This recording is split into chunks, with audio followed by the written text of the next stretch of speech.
Hello everyone, and welcome to another episode of Rumors of Heresy. My name is Zareth, and I've got another tournament report for you today. This one is a much larger one, 36 players, and it's back-to-back with the one I went to last week. You can check that one out if you want. It's the video right before this. And guys, I just want to remind you, I didn't do it last video, but if you like videos like this, if you want to keep seeing them, if you want to support the channel, please hit that thumbs up button. Make a comment, even if it doesn't add too much to the conversation. Help us mount that algorithm, would you please? It would help me tremendously, and it's free and it's fun. I promise it's fun. So let's get into it here, folks.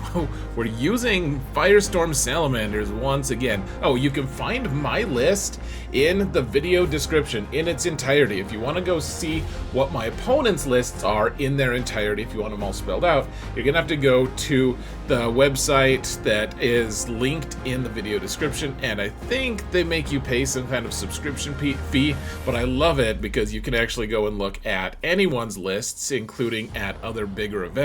Really good players and mediocre players all the same. So anyways, let's talk about what's going on here. We finally have a fully painted Salamanders list, and I have all the characters and things, the units that I want to have. I have my 2 jump pack Intercessor Squad and an Intercessor Squad.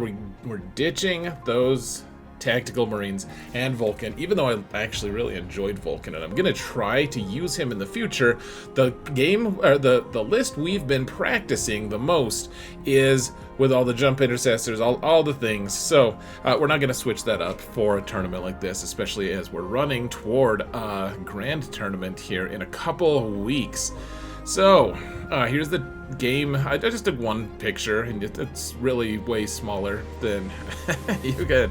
It fits 36 players. There's a lot of tables here, and we set up deployment, so it's deployment style 1 on the left row. You guys can read deployment 2 and deployment 6, and then they go along with the missions that you guys will see. So my first match, whew, Dark Angels. Did not want to see Dark Angels' very first match. The Deathwing Knights, all that stuff, really rough. So here, let's turn my face off for just a moment here.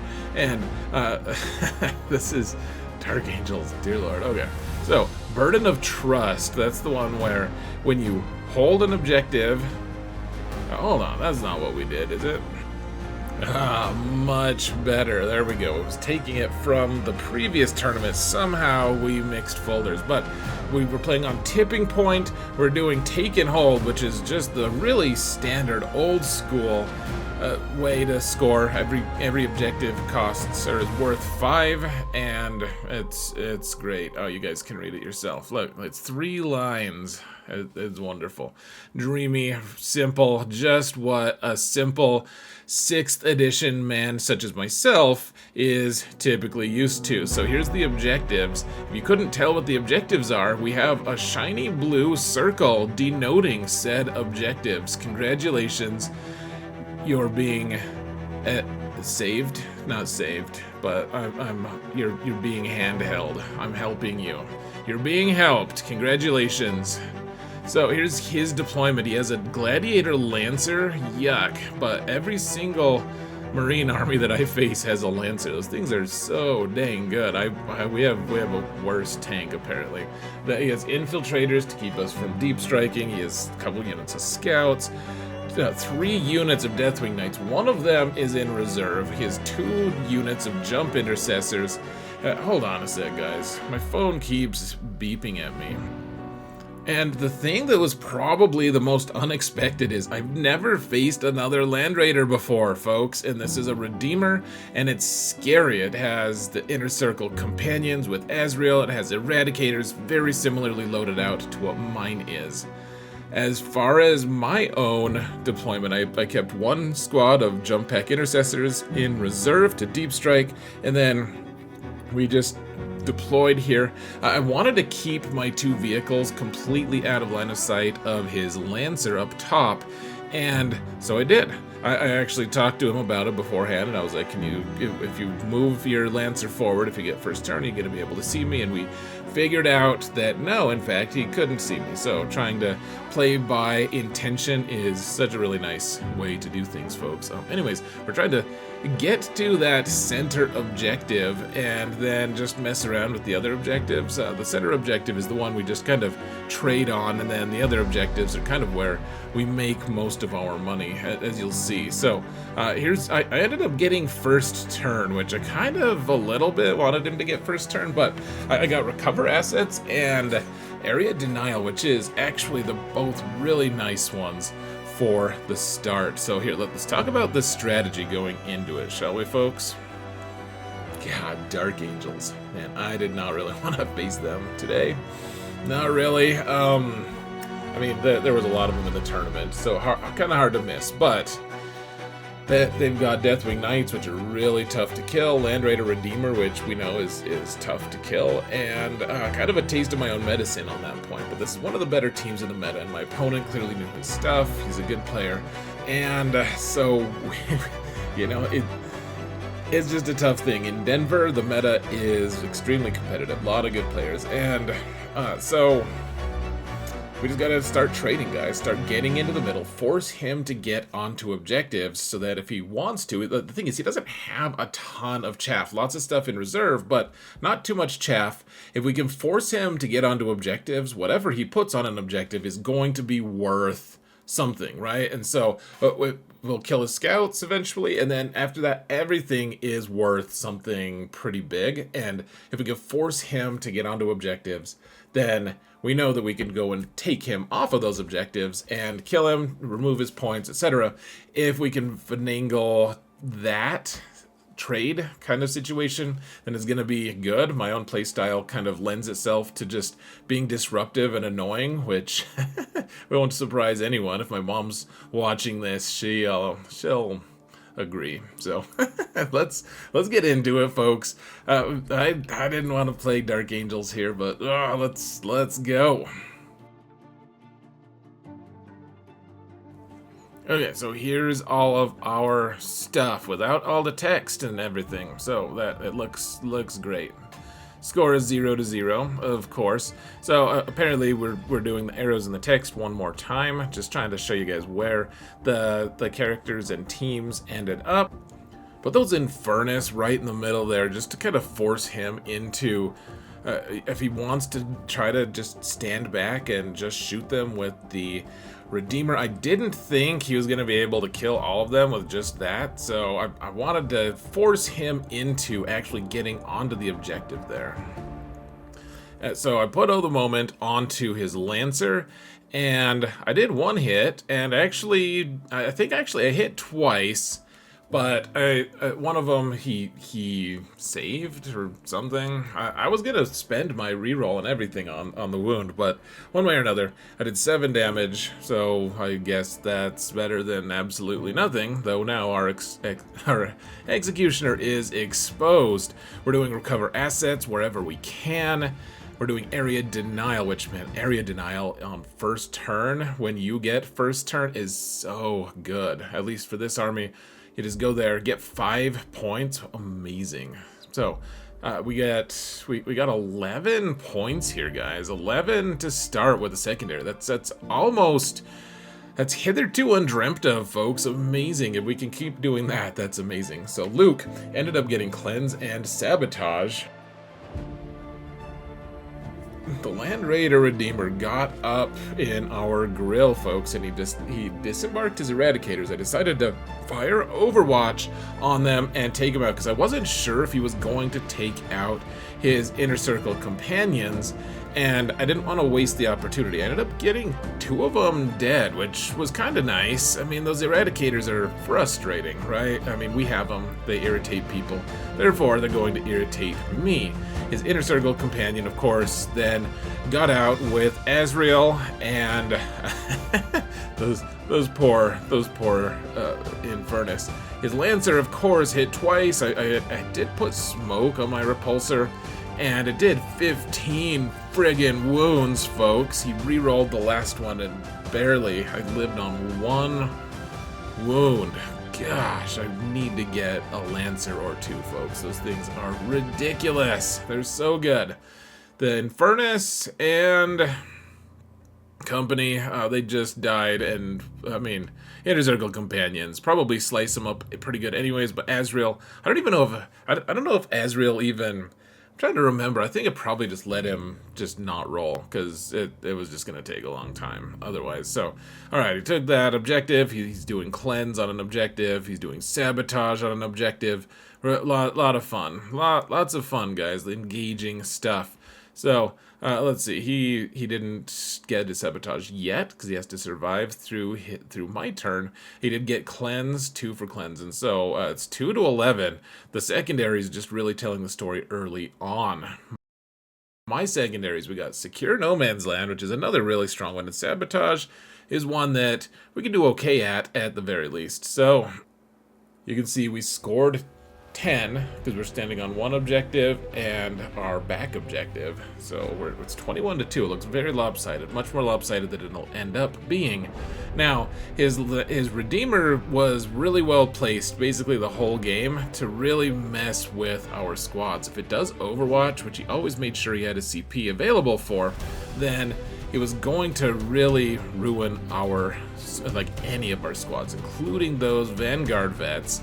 And so you can see the line of sight. I kind of drew it. Remember those little footprints, the places that the buildings are on, the little bases, those block line of sight entirely, besides a few different rules, except for a few different rules. So that what we want to do is get our veterans to a point where the Land Raider Redeemer can't see them at all. And so we have a really filthy diagram there showing you where we kind of want to get our Vanguard vets in order to, we want to be able to see and shoot those inner circle companions and eventually charge them, but we want to be able to use our flamers first. And so we're trying to get to the point where Redeemer can't overwatch and shoot and kill all of us in one turn, and instead we get to flamer them and then charge, and then Redeemer can't shoot into combat and overwatch is the goal. The Repulsor, who is bracketed, he stood still though, so it's -1 to hit, but +1 to hit because of the heavy shot.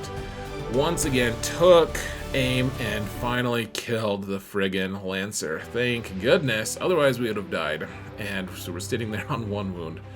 Gosh, I want a Lancer, guys. Can I have a... It's like asking for a pony. I want a pony. The Van Vets, the E-Rads from the Land Raider itself, they all shot at the Inner Circle companions and charged them off the map, just killed them. It was wonderful. I even consolidated. I killed the Eradicator as well. I don't show that here, but I killed the Eradicator, consolidated into the Land Raider. The Land Raider caused the only wound to the squad. You can see that I failed one of the saves, but I did pile in, or consolidated into the Land Raider, which, I mean, he's going to ruin us anyways, but at least we're controlling the objective making so he can't score that objective. In the south, the jump back Intercessor Squad with the Chaplain jumped in and charged and just killed all of the scouts. So that was awesome. We interrupted sabotage, which meant he gets to keep sabotage but doesn't get to score it, which is kind of a brutal thing. He did admit that that was a mistake almost immediately after I charged. He was like, oh, I could have had the scouts just go and sabotage something better. And I think I agree, but anyways, the Vanguard vets are definitely in trouble though. And I mean, it was worth it to kill those Inner Circle companions, kill the E-Rad, make sure my opponent couldn't score that turn.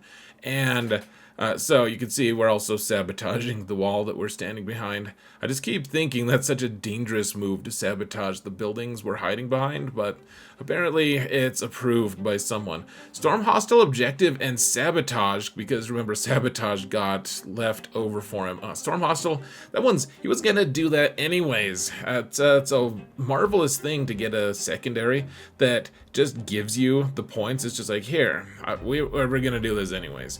So anyways, he scored 5, he scored his rear objective, and so it's 7 to 26. It just seems so lopsided right now, but you know, I'm not gonna read it out loud, but gosh, look at the I love his Oath of Moment token, guys. I need one. This is so funny. Read it, guys. If you're just listening, I would recommend pausing it and actually looking at the screen when you can. It's my favorite Oath of Moment marker, and it's probably the one I want for my, it probably won't ever be beat, honestly. So, put Oath of Moment on the Vanguard vets, and the Van vets did die a predictable and horrific death.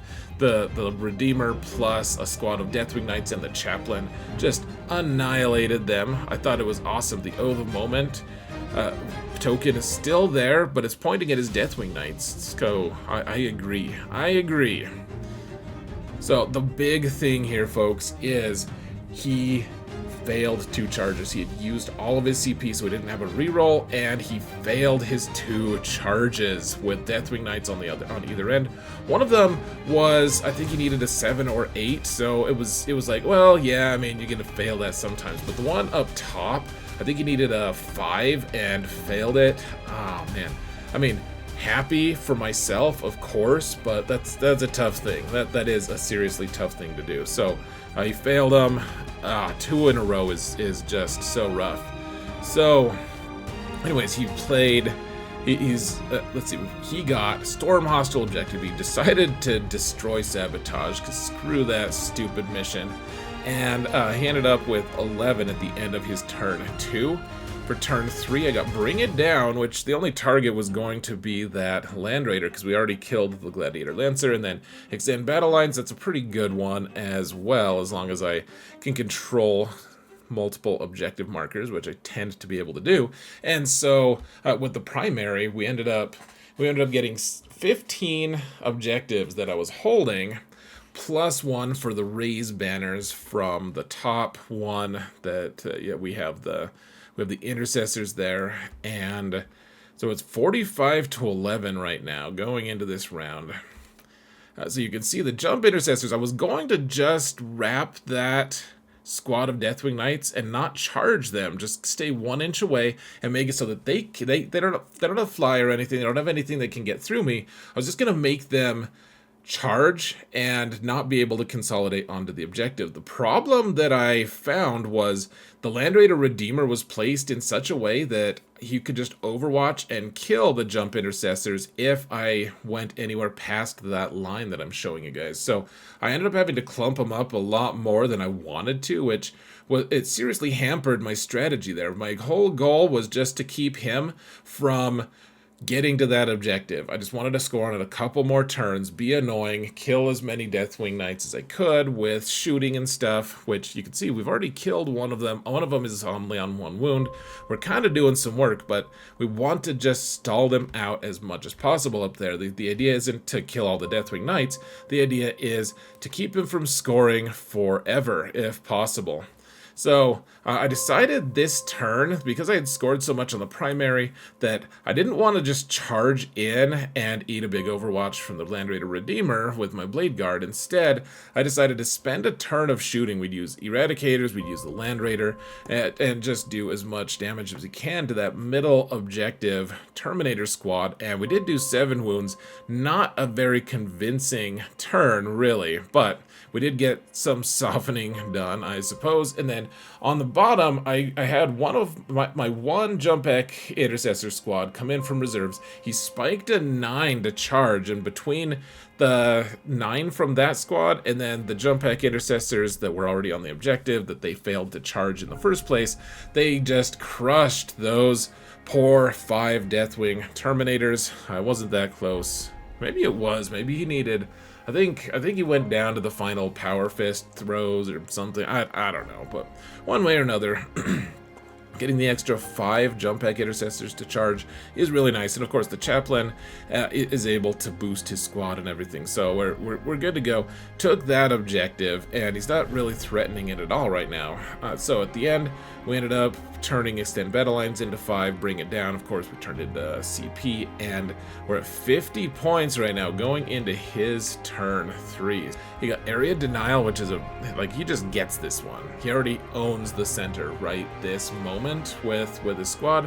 And then his Extend Battle Lines, which is also something that's an easy 5 as well for him. So he's gonna have a good turn.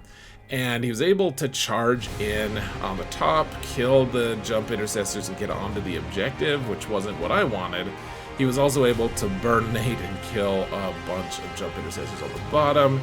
And he didn't kill me off of that objective though, so going into the next turn I'll still score that objective, which is good.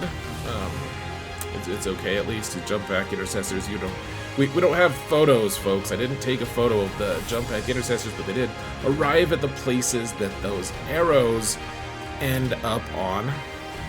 And I think that was it for the turn. I think maybe the middle knights, the middle that was unintentional, but it's the Knights charged the Erads up top. I think maybe charging the Land Raider, and then I think his Land Raider maybe got on the objective, tried to shut me out, something like that. But one way or another, he did score 10 on secondaries, and he got 15s. Or he got 10 on the primaries, so he got up to 29. That's a pretty big boost, honestly. That was a really big turn for him.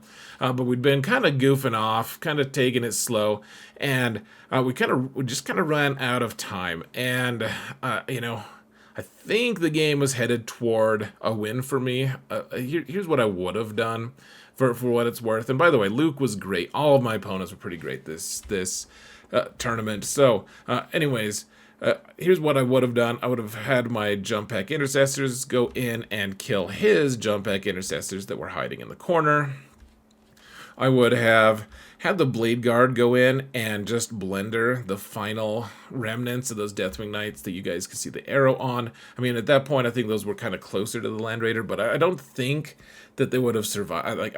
I think we would have just blendered them, folks. It wasn't blade guard against Deathwing Knights. If I get the charge, tend to do very well, even though they reduce wounds by 1. And then the Land Raider, I don't know if this would have been possible. We would have seen. I don't remember the exact board state, but if they could have, the Land Raider Redeemer would have gone up and tried its level best to roast those jump pack intercessors, or at the very least, we would have left them for next time, and those guys would have probably caused a little chaos, honestly. And then he's got Deathwing Knights up top, but I would have just moved the intercessors onto that objective. Not charged, just shot him a little bit more, had the Eradicators shoot some more, had the Executioner shoot some more. Try to bring that squad down to a couple Deathwing Knights so that we can manage it later and just be annoying. Just generally stop him from scoring there. And we would have scored the bottom zone. We would have probably given him the middle zone one more time, unless the Blade Guard could consolidate onto it. But one way or another, I think we would have had it down. Okay, so this is what we ended up deciding on what the most realistic score would have been at the end of the game after we talked through it and just figured out exactly what scores we were going to get. So 96 for me, 54 to him. Huge shout out to my opponent Luke. Awesome guy, really fun to play against. Beautiful army. I don't think my pictures really did it justice, but he did a good job. His list was really scary. Gosh, didn't want to deal with that Dark Angel stuff the early morning, but there we go. Good game, and I was excited to play my game 2, guys. We're undefeated so far. Yes. And let's stumble right into Dark Angels again. Alright, let's do this. Let's go. So we had Search and Destroy this time. This is table quarters, and I didn't love the terrain for this, just the way it interacted with the table quarters. As you can see, it's divided up kind of awkwardly. Don't love it. Like I said, I'm just going to whine about it. The mission is linchpins. We want to hold our rear objective, because if we do, then the rear objective is worth 3, and then the other objectives in the middle are worth 5 each. Only if we're holding our own. Otherwise, if we're holding middle objectives but not our home objectives, then it's only worth 3 per objective. We also have the raised banners secondary again, or I guess it's part of the primary. It's just a small part of it. So here are the objectives that we're using. You can see we're using my opponent's objectives in this case. I ended up getting first turn, by the way, once again. I didn't really want first turn, but I got it. He's got a Gladiator Lancer again. He's got 2 squads of Inner Circle Companions. One of them's with a Judicar, which means that his squad is going to strike first, even if I charge them. He's also got a squad of them with Azrael. They're sitting on the objective. He's got the Lion, the Primarch. Such a crazy model, such a crazy unit, honestly. He's got 2 squads of Deathwing Knights. One of them is deep striking. The other one is where the arrow's pointing at it. The thing that made me cringe on this one is he's using Gladius and he's using Hellblasters with the Lieutenant, which means if he's using Gladius, he can get to the point where he gets a ton of lethal hits and sustained hits when he's shooting, and they can do an immense amount of damage. They're very portable, they're movable, they're strong, they're tough to beat, and mobile is really the word I was looking for. They're tough to beat, tough characters in general, and they can murder my foot squads, honestly. They're really good. A couple scout squads, you can see some scouts on the bottom. He's deep striking some jump intercessors, he's deep striking some Deathwing Knights. It's just a whole mess. Another Gladiator Lancer, just to add insult. No, my opponent was great, by the way. No insults from him, or for him for that matter. But he did have a tricky list, and gosh. So here's what we have. You guys know the list at this point. The goal here is just we want to disrupt his objectives. We want to hold as many as we can, obviously, and trade and do all the stuff, hide our vehicles from the accursed Lancer up top, and see what we can do. So his scouts scouted, after we rolled to see who went first, his scouts jumped back into the ruins, and I actually don't know what ended up happening to them. Maybe we just killed them at some point, just incidentally, but one way or another, those scouts kind of never make another appearance here. I think he moved them up into nowhere, and then maybe he just like put them on an objective or something. I don't know. But I ended up getting Establish Locus and Engage on All Fronts, which is such a horrible set of objectives for that first turn, honestly. It's horrible. Just horrific. So let's talk about the game and the plan here, folks. Dark Angels again, and this one only has 2 squads of Deathwing Knights, but it does have 2 squads of Inner Circle Companions, and those Hellblasters, lots of threats in this list. Lionel Johnson, I think it trades better than mine, unfortunately. He's got more units that he can trade with, and so we've got to be sneaky. It looked like he was just centered around the middle objective. I mean, that's typically where all my fights end up, where we're just trading in the center and then trying to get some kind of advantage on the other objectives. And it looked like that bottom right objective, he's got some scouts there. It looked like he was just planning on sitting there and not really supporting it that much. And so the goal was initially to have my Repulsor Executioner go in, just charge that objective on maybe on turn 2, be able to just delete it. The problem was Hellblasters are a lot scarier than I had originally thought. When I saw the board state after we had all deployed, I realized that I'd just be in a perfect firing lane with that Executioner for those Hellblasters to just delete the Executioner. And so you can see why it's there, and it's hidden initially, but it's kind of awkwardly placed because I was gonna have him go do something that in the end I kind of had to audible. So anyways, let's see what other things. We gotta disrupt his objective on the bottom right. We have to. It's paramount to our success, folks. It is absolutely vital. So let's go. We've got another Dark Angels team we've got to face, dear Lord. Well, I was gonna do the Locust thing in the middle, but I didn't place my Infernus close enough to actually do that, which was a mistake on my end. But we had to advance to get there, and so we're not gonna actually get any of the objectives done for secondary this turn, which is really feels bad. Really feels bad. In reality, we're just kind of scooting up the 5 jump intercessors on the top, and the intercessors there kind of staged so that we're able to claim the objective this turn, and they're not in that much peril against like the Hellblasters. No one can really see them because of the way the terrain is kind of laid out. And then the Intercessors are prepped to step onto the objective, do the raise banners thing on turn 2, and then release my jump Intercessors to go do their thing. And yeah, we just ditched our secondary objectives. Most of my units just kind of snuggled on into the ruins and called it good. So no score for me at all. 0, zip, nada. He got Secure No Man's Land, which is amazing. Marked for Death, amazing for me. He can't even turn it into CP because he's got Azrael giving him CP. But one way or another, his Deathwing Knights, I don't have a photo of it, but the Deathwing Knights that were in the building marched up and combined with the Hellblasters, killed all the Infernus, which was not surprising, but they did get the Deathwing Knights into the middle, which was what we wanted, because we needed to initiate the exchange, we needed to initiate the trade, and now we have a target. Honestly, I don't know that we needed to put the Infernus there. I'm not totally convinced we needed to, folks. We almost could have just sat there and stared at an empty objective and spared the Intercessor, or the Infernus, but it's okay. I guess. This is something that I need to be working out more and more on my own.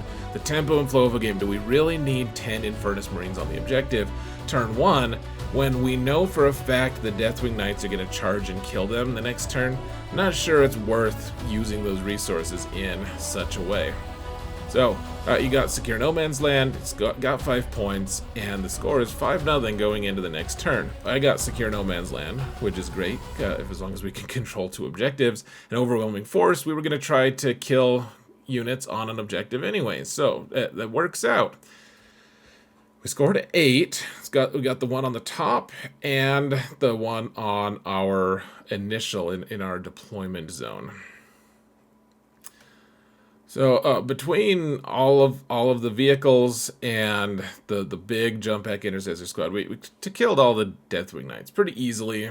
Nothing too crazy. I wanted to use jump pack Intercessors because if he used something not that good, he was gonna struggle to be able to clear that zone, and then I'd be able to hold it. In theory, like I wanted him to essentially just force him into overkilling. And if he wanted to just remain aloof and have the Hellblasters do it, then maybe I would be able to survive. Probably not, but maybe. And if I could survive that, then I could hold the objective, and it'd be a big coup for me. The jump pack Intercessors no longer needed for that top objective. They kind of snuggled in to kind of hug and surround that top footprint for the vehicle so that the Hellblasters can't see it, the Lancer can't see it. We're kind of out of line of sight, just giving him one big target to shoot at, basically, just the jump pack Intercessors. And then on the top, or on the bottom, I deep struck the jump Intercessors, and I was like, if I can get the charge, then awesome. That we want that. It'll help us with our secondaries. It'll help us with all kinds of things, and keeping him from scoring next turn. That'll be great. So I was planning on doing a CP reroll if I needed to, which of course is no sure thing. We needed a 9 to get in. And we just spiked it. We didn't even need to use a CP there. And you can see we ended up, it's a squad of scouts, and we just deleted them. They didn't get to live. I mean, the jump pack Intercessors do a pretty good job of killing scouts, if I'm being honest, and I am being honest. So we killed them, but that did end up helping quite a bit, because now we can deny him from scoring this turn, and we're able to get all of our points. So we got overwhelming force, we got secure no man's land for max banners, we got +1 for raised banners. We go shoot up to 19 points after 0 after my first turn. We're doing a little bit better. My opponent rolled behind enemy lines and storm hostile objective. He was going to do the second one anyways, behind enemy lines. I think I had measured it, and I thought that I had all of my angles locked up, so I didn't think he could deep strike his guys in. So We'll see if he managed to. He only scored 3 this turn because he didn't score the center, and we managed to stop him from scoring that bottom objective as well, which was huge. Really, really important that we were able to do that.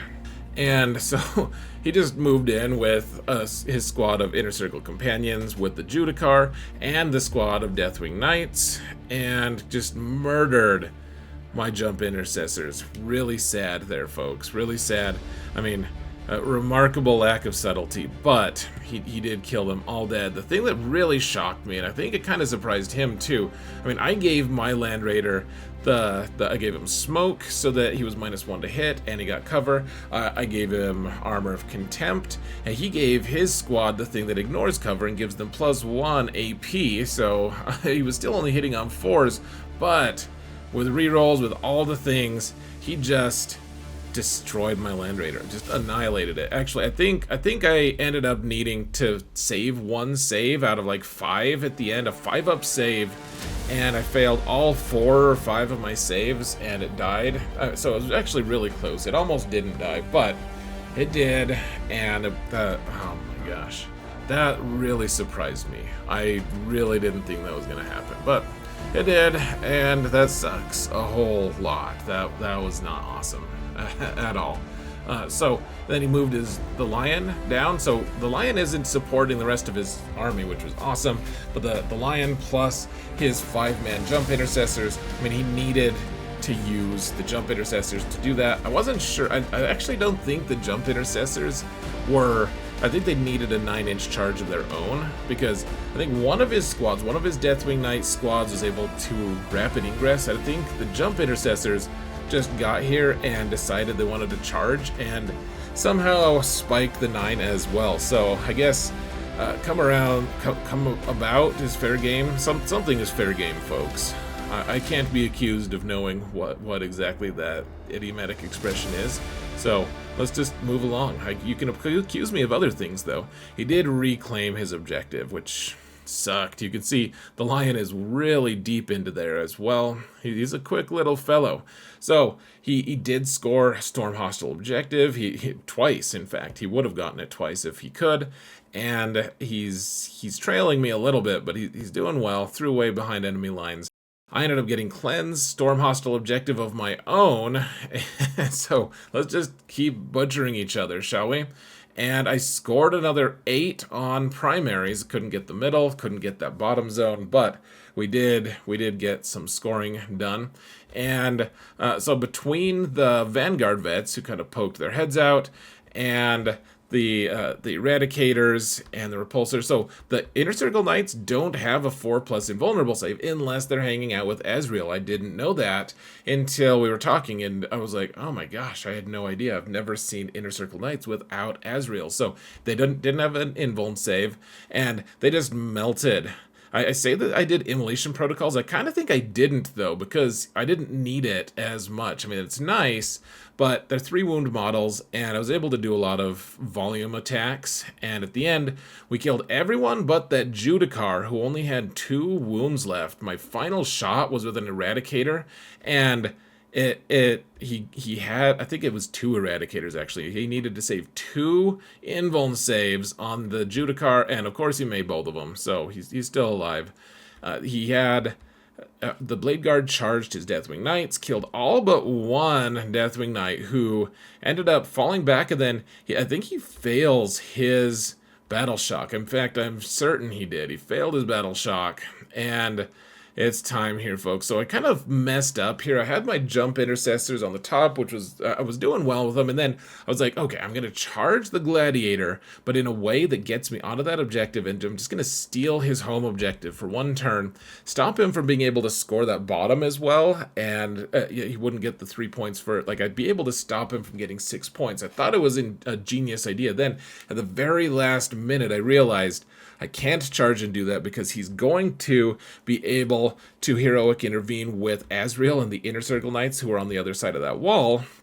So I decided against it, but instead they're just hanging out there. What I should have done, folks, what I really should have done is just charge the Hellblasters, because they wouldn't have been able to overwatch, and then maybe I could have actually killed a few and really messed up their ability to score, hopefully, would be the idea. But one way or another, we've got that middle objective, and we're kind of gun lined up. He doesn't have too many things left. He's got a few though, so let's see how it goes.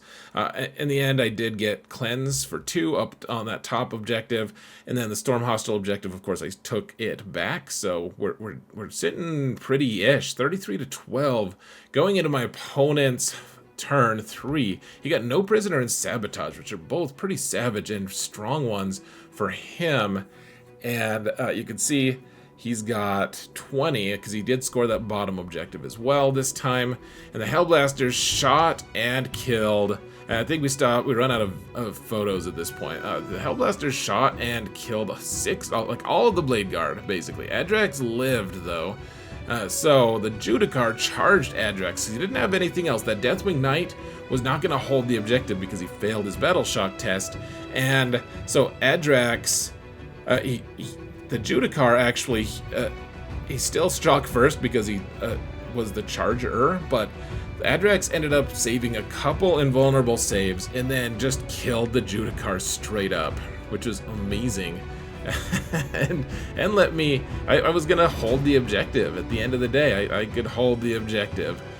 So the Lion went and charged the Executioner and destroyed it. Gosh, he bludgeoned the hell out of that thing. It was actually very impressive how much damage he did. It wasn't even close. It was a ton of damage. I couldn't believe how effective he was at killing the poor Executioner. He needed no prisoners. Otherwise, I think the best strategy would have been to just attack the Vanguard vets and kill a bunch of those, but he didn't, so that was awesome. Yay for me. And he ended up getting 4 for no prisoners. He only killed 2 units because he didn't kill Adrax. And then Sabotage, he did get 3 out of 6 as well. So pretty good scoring round for him. And then it was announced that dice were down. We've both been taking a long time. My opponent had been feeling a little bit frantic with the time as well. So we timed ourselves. I think I took a little longer for my turn 3, but he ended up taking almost the full amount of the time left for his turn 3.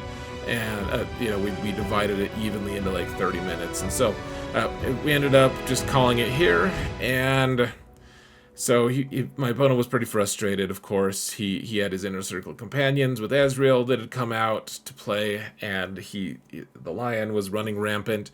And he was pretty sure he was going to be able to crush me, which, I mean, that's kind of good analysis. Adrax hanging out there, being able to, he probably goes and kills that Deathwing Knight next turn or something, but otherwise then just gets gunned down by people.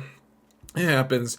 So here's what I would have done. Here's what my final 2 turns would have done. I'd already planned them out. So Adrax would have scored in the middle. So I would have gotten another 5 banners, which is amazing and really helpful, of course. The Van Vets, I think, would have been able to kill the Lion in 1 turn. Between Immolation Protocols and their charge and being able to give themselves Crucible Battle so that they can wound the guy on 4+. I think between them and the captain, we still had 3 Eradicators right there, I think we would have been able to kill the Lion. I'm pretty sure. And then on turn 5, I would have just run the Vanguard veterans over to kill the jump intercessors and take it so that he couldn't score on that bottom objective. And yes, his other squads up top would have been able to make a mess of things. I don't think they would have been able to get to that final objective. Adrax would have just gone. Of course, he would have died, but I think in the end, we would have been able to secure the win anyways, as long as the Van Vets were able to kill the Lion, or at least tie him up enough so that he couldn't get to my back objectives. I really do think we would have been able to gum things up enough that we could have pulled off the win, even if it had gone full 5 turns. And so that was the game. So we didn't talk about the final turns of that game. We had just scored it like it was, so I ended up scoring more on primary than my opponent, little more on secondary as well. And it was really close, obviously, for just 3 turns. Who knows how it would have really gone. I had a fairly high level of confidence. Then again, I think my opponent had a high level of confidence in his own ability to win the game as well. He did seem very surprised to see that I had killed almost everything that he had left, and that he had to get his inner circle companions out from the back zone. But one way or another, it was a good game, good match from Joel, my opponent, and let's move on. Game 3. We're in the finals, guys. I mean, there were going to be 4 undefeated winners, possibly 5. There was a pair down, but one way or another, we're up against Templars once again, and this is the guy who like started the club. I think the Denver Fight Club, really good player. Hadn't played him before yet, but it's going to be rough. And I didn't take enough pictures here, folks. So prepare yourselves. We're doing a different style of battle report for this one. It's going to be a little bit abridged. We're not doing as much of the play-by-play, though I think it'll show you the gist of what happened. So we're playing Crucible of Battle. So it's the diagonal deployment here. And Purge the Foe, which this one's a tricky one. This one's very different from the rest of them. This is the one where you scored 4 different times that were worth 4 different things. 4 if you're holding an objective. 4 if you hold more objectives at the start of your command phase than your opponent does. 4 if you are able to kill at least 1 unit, and 4 if you killed more units than your opponent at the end of that battle round. And so there's a lot of opportunities for scoring. See, I made a joke. For scoring, get it? And anyways, it's a whole mess. It's a whole mess. Here are the objectives, guys. He wanted to use his objectives. Well, he would have let me use mine if I had insisted, but he got his out, and we just threw him in there. And so, yeah, I'll show you guys what his deployment, the area looked like with the stuff arrow. But you could almost miss it. The Calidus Assassin. I've never faced it, guys. Remember, I played less than 20 games at this point. Still haven't played 20 games. First time against Calidus Assassin. And so he has jump intercessors on the bottom. He's got an impulsor with sword brethren and 2 characters, which is something I missed until the end of the game, and I realized, oh my gosh, he has 2 characters, a lieutenant and Helbrecht. That's a mess. In that little deployment base zone that he's got a Primaris Crusader squad, 20-man with Grimaldus, which gives him his own little unit. Grimaldus gives him all feel no pain. It's a whole mess of a squad, guys. It is a really strong squad. And then he's got some infiltrators that we never mess with because he's just holding the objective in the back. He's got a couple gladiator lancers. Look at that, guys. 4 lancers that we had to face today. So sad. It's very sad. He's got another 5-man jump intercessors. And then the thing that I completely underestimated, guys, the thing that I didn't realize would be able to do a whole lot. Repulsor with 6 eradicators and the Biologus. I've seen this before, but I've never seen it used. And I was excited to see how it was going to play out. So I placed my guys, as you can see here. My face is blocking it. Let's get my face out of it, shall we? Hold on. What? Oh my gosh. Wow. You guys can see my other YouTube channel for 1 second. Okay, so here's the deployment for us. We got our intercessors in the back. We got jump intercessors ready to mess around with that objective on the bottom, even though, of course, he's loaded it, that area, with a bunch of sword brethren and all of that. I kept the repulsor executioner in reserve with the 3 eradicators, along with 5 more jumping intercessors, which is something I want to keep doing more and more, especially against this kind of list where we're probably going to be playing against a really spread out board. So anyways, he marched up his squad, his huge squad, his squad of 20 guys plus another like 4 or 5 or whatever. It went up there. The jump pack intercessors that I'm arrowing, they went and just touched on the objective a little bit. And so I'll just point out right now, guys, I was a little dumb with the jump pack intercessors. I'll tell you what happened. What happened was he had his assassin just hanging out in that footprint right above, like right next to the objective. And so I jumped my jump intercessors onto the objective, and he reactive moved his right next to the assassin so that he would be able to then reactive charge me, be able to heroic intervention if I charged one of them. What I should have done was just sit on the objective so we couldn't score. I shot the assassin and actually did 2 wounds with plasma pistols, so she failed both of them. She would have just died, except he used a reroll on the assassin and was able to keep her alive, and with the 4-up invuln save with the reroll. So really tragic there. Wish I could have killed her, but then I decided I was just going to charge his jump pack intercessors with my own. He then heroic intervened with his assassin, and he managed to kill the whole squad basically, and I only killed 3 of his. And it didn't go that well. It was dumb. It was super dumb. I probably should have just charged his assassin at that point and used the Hammer of Wrath attacks to kill her. I think that's what I should have done, but I didn't do it, and now it's too late. Now, up top we see the Infernus moved up onto the objective, flamed his big squad, the 20-something plus wound, or not just wound, but 20 plus something character unit guy squad, and we flamered them. We used the Vanguard vets to flame them a little bit, though we didn't have that many that could see them, and then the jump pack intercessors managed to charge in. And honestly, guys, I think we would have been able to just kill most of the squad. We killed a disgusting number of them. You know, he's got Feel No Pain, he's got all this stuff, but we still, the problem was he went through this phase where he had a 4+ invuln save that he kept making. He made it was a 4+ save he made like 20 times. He was laughing about it. I only saw like the final like 5 of them, but you know, we were both trying to hustle. We were on a clock, and that's probably the biggest thing I should have pointed out even at the start, guys. We had a clock that he brought, and that's totally fine for him to ask me to use the clock. I'm not upset by it. That's very reasonable for him, but I'd never played on a clock before. Never once played on a clock, and so it was just a very challenging thing for me to be able to do for the first time in the finals of a tournament. And you know, every time I have to take a save, he's clicking it over to my turn, and then I have to click it over to him, and that's why I stopped taking pictures. I just had to focus because I never used a clock before, and it was really stressful and tough for me to be able to do. And so anyways, as I'm rolling my wounds against him, I had to do 2 batches of dice because the jump pack intercessors have so many dice.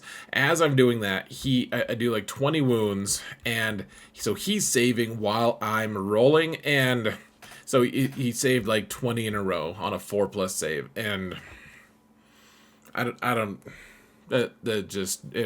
ruined our chances to be able to kill the whole squad. It really sucked. Really not fun.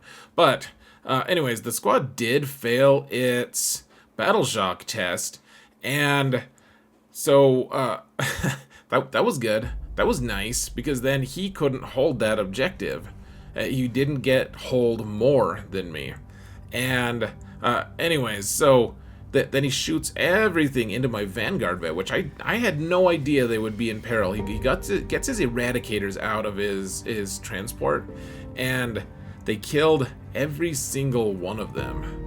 Every single one. He goes into Devastator Doctrine, I think is what it was. So and then, you know, it's Gladius, so he's able to get a bunch of sustained hits, and I think he did like 11 wounds to the Van Vets. They have a 6-up save against them, and so I roll, and I failed every single 6-up save, and then of course he rolls his wounds one at a time. They're not within the Melta range, and so he rolls 0 1s. I fail with my captain, and the whole squad just explodes in one awesome volley of fire from the Eradicators, which I didn't have any idea my Vanguard vets could be in that much danger. I had no idea he could just pick them up, which I think he got like crazy lucky on several different fronts. After I was looking at it, I'm like, I shouldn't have failed all of those saves, and then he shouldn't have passed all of those on, like, because every time he rolled a 1, would have only done 1 damage to a Van Vet, and he would have needed a second shot to finish him off. So all I needed was a couple 1s from him, a couple 6s from me to save. The squad would have stayed intact, I think, if we got average dice. What that contributed to him killing more that turn, which I think he got a pretty easy kill more that turn anyways. But that was like such a decisive moment that I didn't need to put the Van Vets at risk there. I didn't think they were in danger. I didn't think they were able to die. So anyways, and at the end we go back and forth. He's got 4 power fists in that squad, so it easily kills the majority of our jump intercessors. But I ended up the chaplain lived, so I ended up holding that objective because he didn't end up doing enough killing with them. The Lancers went up top and tried to take that top objective, but between the Eradicators and the Land Raider and the steadfast Intercessors up there, we managed to kill both of the Lancers, guys. We killed and we ended up killing the Repulsor as well. He had his Eradicators left, but they were in danger. And then on the bottom, you can see my really awesome cut-paste job of my Repulsor Executioner. We came in, killed both jump back intercessors, killed the transport, because the transport was starting to stage toward like supporting the middle objective, which I didn't want to happen. I wanted to just keep tying them up on the bottom there and not have them do anything. And so that gets our videos corpsed this time, because that was an awesome introduction to that area. The executioner just mowed everyone down. We had jump back intercessors down there as well. He came over and destroyed the executioner and the erads. He didn't really score that much though. I actually ended up killing the entire squad. He just had his lieutenant and his Helbrecht left, and that was how the game ended. Was he had 2 characters left over there, and then the game finally ended, folks. And there's so much story to tell about this, but we didn't really get the photos and stuff to be able to show it. What ended up happening though, I made several mistakes at this point, but I did my final turn. I needed to kill more, which I did. I got the kill more, and he barely killed the final intercessor on the top. I didn't realize that he was going for his secondary to be able to get overwhelming force on me, or I probably would have done Armor of Contempt or something. And at the end of the day, I mean, we were both rushing through our final turns. We had like almost no time. So I killed 2 tanks, and at the end, I was like, okay, I think I won. And then I hadn't counted his secondaries. And then we thought we ran out of time. And then the judge said to go ahead and let me charge with the Blade Guard and just see, because his assassin was across the way. If I got a 9, I could kill the assassin. And so I need a 9. I don't have any dice left. No command dice, so we can't reroll it. If I get a 9, which is like a 1 in 4 chance, then my Blade Guard are mostly intact at this point. In fact, I think they're fully intact. They can go in. I have Assassination as my secondary, which gives me 5 points, and I'm behind by 4 right now. So if I go in, the assassin already only has 2 wounds left, and the Blade Guard do 2 each anyways. So as long as I can, the Blade Guard won't kill all of the assassin won't kill all my Blade Guard. So that's all I need, guys. I need a 9, and I win the game. And it rolled a 4, and the game ended, and I lost. Damn it all. He ended up beating me 64-60. Neither of us finished turn 5. We ended up with 1 minute each on our clocks, essentially. I think I had a pretty big advantage going into the final round, but neither of us had time. We couldn't play it. I don't blame my opponent. I blame myself a little bit, but we got a loss. Oh, jeez, guys. Black Templars are now 100% win rate against me in tournaments. Terrible. Well, guys, I think this is a good result. I ended up 9th place out of 36. I mean, that's a whatever ending. I wanted to. My opponent ended up getting second place. He got a $100 gift card. But you know, I thought it was just such a roller coaster because I thought I was gonna lose, and then I was like, oh man, I got the right secondaries at the time. I got the 2 kills that I needed, and I thought I had won, and then he showed me his secondaries that he had scored at the end, and I just hadn't recorded them the right way, and so then I was like, oh, but I do have a chance. I can charge with my Blade Guard.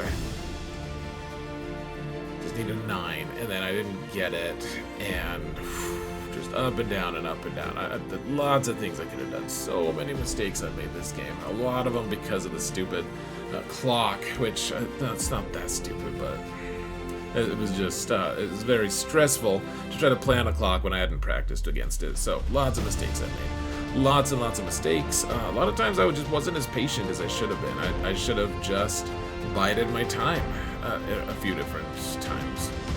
That would have been really helpful to be able to just chill out, man. Just chill the F out. But I didn't, and you know, I think there were a couple times that I was like, I could have just waited a turn. I could have just not put a squad in the middle and not applied as much pressure as I did, and would have ended up still provided a lot of pressure. Anyways, lots of mistakes there. Now, at the end of the day, I made a lot of mistakes. If I had played a little faster, though, my opponent was out of time. If I had just been able to play my turn 4, then back-to-back play my turn 5, and score on turn 5, I could have just won. I could have won the whole thing. You know, or at least gone undefeated. But it's funny because people came over, they're like, dude, you still did. I was like, so like, oh, I lost. This sucks. I don't like losing, especially at the very, like, but the final result, it's like so intense, and people are like, dude, you were doing so good. Like, you've only been playing for 2 months. You've been doing great. And I'm like, yeah, but I want to win. I want to win. So, you know, nothing against my opponent. He played well. He played fast. It was very, very reasonable for him to ask to use a clock. 100% fine. That's very reasonable. It was just kind of stressful. So you can see I about a clock. I ordered a clock. This is the message that I sent to him. I said it's time for me to get good, and it's true. Guys, if it's stressful and it sucks, but it's part of the competition, then don't complain about, like, explain it to yourself, explain it to others. This was a factor. I'm stressed out. This is hard. This took me by surprise. Don't hide behind that, though. Go and get better. Get better, and then win next time. Don't have it be a factor. Next time, I mean, I'll only get 1 game of practice before the GT with a clock, so I don't know how much it's going to help for the GT itself. I have no, probably, but at least I've done it once. I'll have done it a second time, and I have a clock, guys. It's here. It's here. We've got it in person. I've got the clock. We're going to practice with it. We're gonna get better, and that's gonna stop being a factor. Or if it keeps being a factor, we gotta modify our list so that I can play the list faster and actually have that be a way that we can win as well. So clocks are tough, but let's stop talking about them. Eventually, let's get good and move right along, shall we, folks? In other news, we don't have that much news. My Land Raider Redeemer will be finished painted. You guys saw the one that I had. The one that I'm going to have is going to be well painted, or at least way better than the stuff in the tournament report here. And as of me publishing this, the GT is in 1 week, folks. 1 week, and you guys can follow along with the results if you're really interested. There's actually a guy who's going to be doing a live table, so maybe, I mean, probably not, but if I play well enough, eventually I could force myself onto, you know, on my way onto one of those top tables if I keep going undefeated. One way or another, though, guys, you can follow my results in the description, or the link in the description, and you guys can go see what my results looked like. I mean, exactly as I reported them, but you guys can go look at them if you want. That's also linked in the description. And I think that's it, folks. Big GT. I'm excited for it. Do I wish I had Gladiator Lancers instead of the Executioner? Probably, but we're locked in. This is the list we're using for this GT, and then we'll iterate further. Lot of ideas on how to play both Firestorm, and then I want to try a little bit of Gladius at least, and just see how that is. So, lots of stuff coming up, and wish me luck on at the GT, folks. It's gonna be awesome and exciting and really scary. And if we lose on day one, I'm gonna be inconsolable. Maybe not quite that, but one way or another, folks. Please, if you like this video, hit that thumbs up button. Like, subscribe, comment. Let's do this thing, folks. Let's keep growing the channel. It's getting bigger, as she said. So, guys, thank you all so much for watching. And remember that if you didn't hear it from me, it's probably heresy. Take care, folks.